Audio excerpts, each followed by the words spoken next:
Yaşıl kırlar, çiçeksiz dağlar, havada ise çiçekler dallar. Bütün dünya bir matturlukka batkan, tabiatning birime ulu baxit tatkan.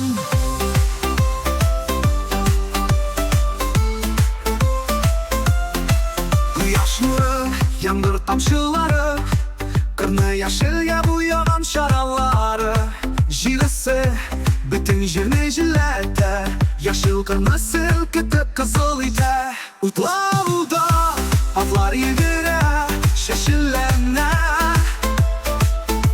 Qirlarda qushlar soyli tovushlari damlanar.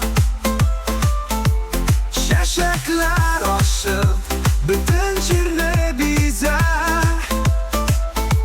Yashil qirlar bir yasin tamaşası cheksiz.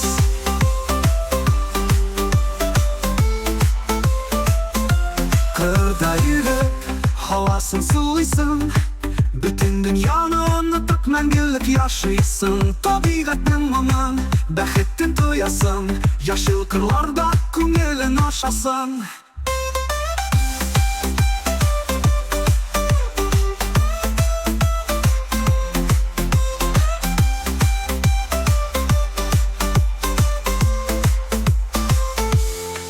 Quyosh nuri, yomg'ir tomchilari, qirni yashilga bo'yagan sharallari.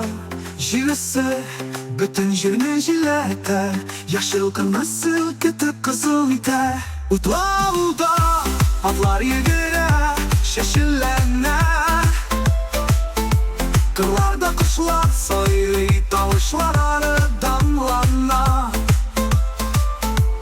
Shashaklar oshib bütün yerni bezar.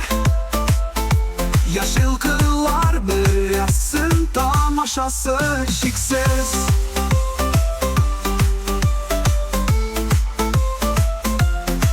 Qirda yurib havosin sulaysın, bütün dünyani unutib mangulik yashaysan. Tabiatning mumin baxtdan to'yasan, yashil qirlarda ko'ngling oshasan.